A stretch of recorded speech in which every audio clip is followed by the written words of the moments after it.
So as far as practice, today's going to be a full pads practice. Players that'll be out for today, Xavier Crawford with a groin.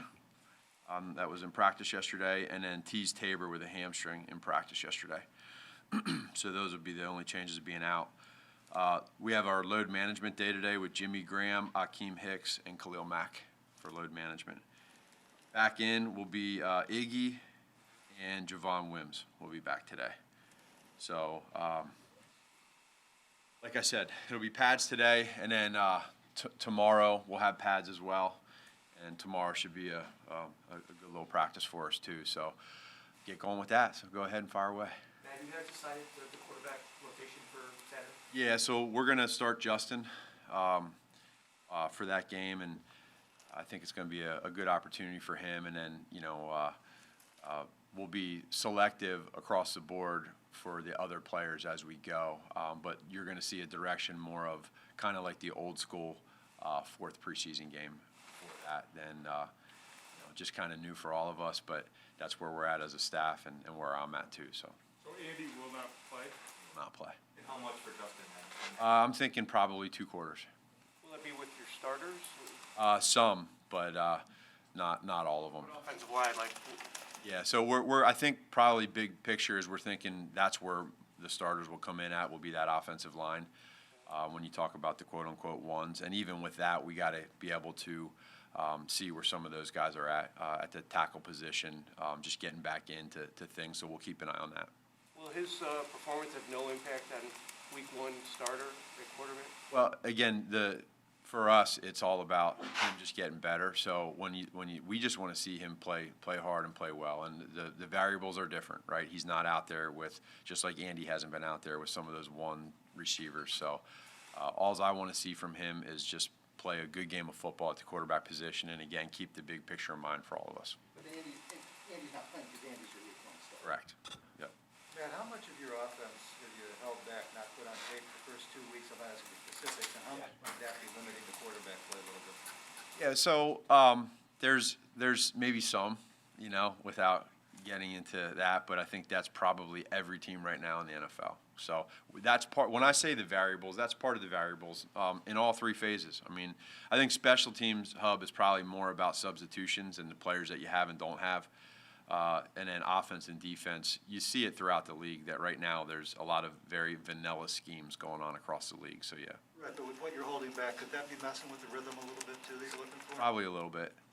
At least I think so, but you never know. It's the rhythm for us is offensively being able to get more first downs and eliminate penalties, and so that's where I think even with the second group out there, there's still penalties, there's still mistakes, and they're all learning. So all of that said, I think that's where, as coaches, we got to make sure that we stay even keel with the 2 highs of doing well in preseason or the 2 lows of not doing well.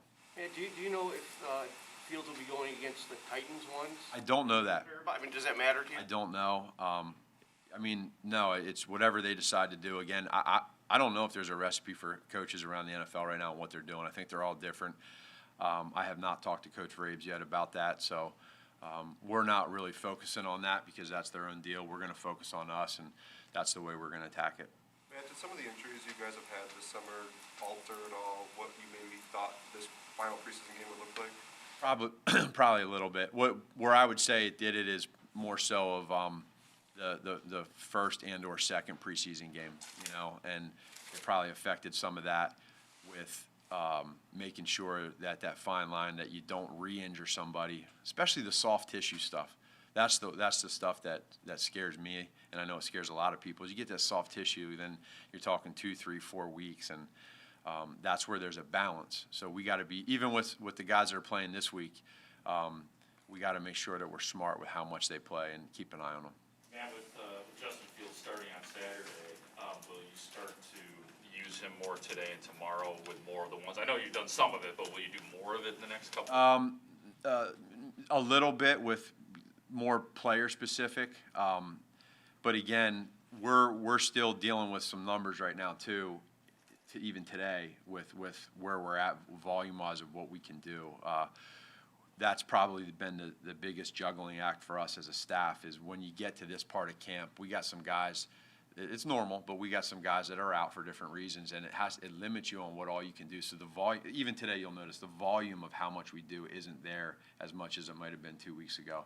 But we'll try to get him some throws. I think the easiest way to do it is probably with some of the wide receivers and tight ends.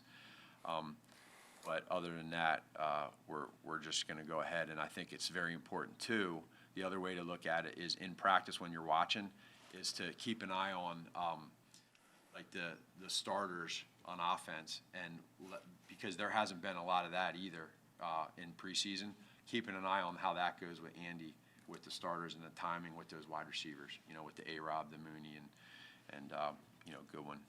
Now, after this week, when you guys kind of shift full time into, Andy playing the ones, how does Justin, not only the 2 weeks before the season starts, but once the season does come in, because he obviously wants to compete for the opportunity, how can he do that? Sure. No, that's something that we've all talked about as a quarterback room. Myself, Coach Flip, Bill Laser, Justin. We've talked about that process, and the one thing that I'll say about Justin is he completely understands it. I mean, just the support that he has in this plan and the support that he has for Andy is pretty neat. And I think you all saw it this weekend with his support for Andy and some of the comments that he made. That's not made up. Like, that's real for where he's at. And when you have a healthy quarterback room and you got a guy like Andy that's supporting him and vice versa, he trusts in the plan and he understands it. So heading into whatever game it is, always staying prepared. You have to prepare as if you're the starter. And then when you are the starter, there's no change. And Justin is locked in. This kid is very focused. He's all in. He's selfless. He's doing really, really well right now, and we like where he's at. So does that mean that his next opportunity, Justin's next opportunity, will be solely based on Andy's performance? We'll see, but I would say, yeah, big picture, when we talk about this, from the very start, we said whoever's going to be best for the Chicago Bears, and that's going to obviously deal with productions and wins, right? So I think when you look at this thing, you want to make sure that we all support each other with one common goal to win and offensively to score touchdowns. And Andy knows that. Andy is well aware of that. Andy's excited for the opportunity to show what he can do with these starters and in this offense. And then we have to, every day, we have to evaluate and we have to be able to see where we're at every single day. Can I ask you, will you be evaluating Andy on a game-by-game basis, a quarterly basis? We do like 4-game segments? We're evaluating every one of these players every day, every game, not just Andy, and it gets magnified because of the quarterback position and because of Justin, but it's the same thing at every position. So we again, as long as we're open and honest in this thing, and Andy knows that we want to win, we want to score a lot of points, we want to be smart with the football, and he's a leader, and he's done that, and he's worked hard throughout this whole OTAs and training camp to get to this point right now, to take us into week 1. And everyone has done their job. That's the part that I like, that I don't want to lose sight in, is that we ask those quarterbacks to come in here and do everything you can to make us feel good that why you're in this quarterback room. And they've all done that, Nick included. So to me, I look at it like, man, isn't this a great situation that we're in right now? And when you look at it that way and you understand you got guys that are all supporting each other, you got guys that are just playing great at the quarterback position, now you got to take it into the games, and you got to produce. You have to produce, and we all have to produce. So that's part of the evaluation process. That's part of us understanding that, okay, here's where we're at. Now here come the live bullets, and where are we going to be at? Man, where do you set the bar on that? I mean, is it just wins? Is it quarterback performance, offensive performance? What, Again, I think to me, Mark, it's more of a feel where you're at. And what are the whys, right? What are the whys? And so when we all understand what the whys are, whatever that is, and it doesn't just have to be offense too, right? If you're winning or losing, why are you winning or losing?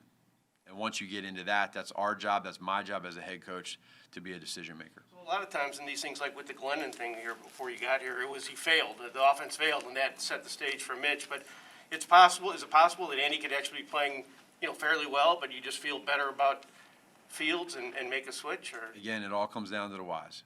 It all does. I mean, it's a feel thing, and we just feel really good about our quarterback room right now. I know that. We feel really good. And that's a credit to these players that are in that room. It's a credit to our coaches that are coaching them. And now when we get an opportunity week one, now we just got to, as a unit, as a team, all three phases, we got to put it together and go play Chicago Bear football. Matt, you talked about, I'll come back. you talked about Justin's readiness being a part of the plan as well. So when you get into the regular season and Andy's playing in the games, how do you evaluate whether Justin is ready without seeing him in? Well, Justin's done that, again, part of the evaluation process that you say to yourself, where did you think Justin was going to be through training camp? And is he where you thought? Is it a little bit better? Is it a little bit worse? And we feel really good with where he's at. I would say for sure that for his level of where a lot of rookies are at this point in time, he's passed that test. You see what I'm saying? So that's a good thing. So we know that. But now it's just growth for every one of these quarterbacks, Justin included, is everybody has a different story on how they get to the top, right? Every quarterback in this league has a different story. And there's good examples of guys that have played from day one as a rookie, right? There's great examples of that. There's also great examples of guys that haven't played day one, and they've sat a little bit. And talking about guys right now in the league and talking about guys 10 years ago. So we have to create our own of how we do that. And the only thing we can do is worry about having those guys just continue to just fight every day and just be awesome in practice. Mentally be smart and be productive and always be prepared. And that's one thing with those three guys, they will always be prepared. So that's how we look at it. Yeah, with a lot of these exciting rookie quarterbacks who don't have the job yet, especially athletic ones like Justin, put together a package each week, a couple plays to get them some experience, maybe help the offense. Is that something you'll be looking at with Justin? It's something that I don't know. Matt, I know you said you want to see Justin play hard and smart this week, but what are you looking for to see that growth has happened through training camp and setting him up to continue that in the regular season?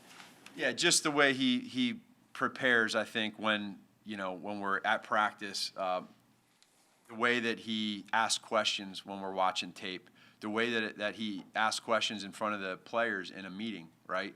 And just how he continues to build relationships with some of our starters too. I can give you a little funny story. Yesterday at lunchtime, one of the plays we ran yesterday, we had Jimmy on a linebacker, and usually that's a pretty good matchup with Jimmy out there one-on-one. I think all of us would maybe throw him the ball, and one high safety, and Justin was out there, and he went the other way. He didn't throw it to him.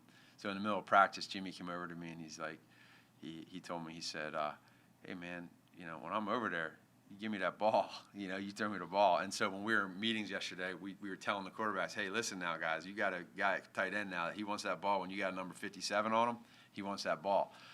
And so the quarterbacks took it in, and they were just kind of, so we get to dinner last night, and Jimmy and Justin are crossing paths, and Justin walks by and tells Jimmy, he says something to me of the fact, is like, hey, man, when you're out there, you got to get open. And Jimmy just looked at him and was just like, this little young buck just telling me to get open? And Justin just walked away and just had the biggest grin on his face as he said it. So, like, that kind of stuff, you build that rapport. But, Justin is doing that. And now when he gets with a guy like that, Justin knows, okay, now I just learned. I'm going to give him a chance. When he's covered, he's uncovered.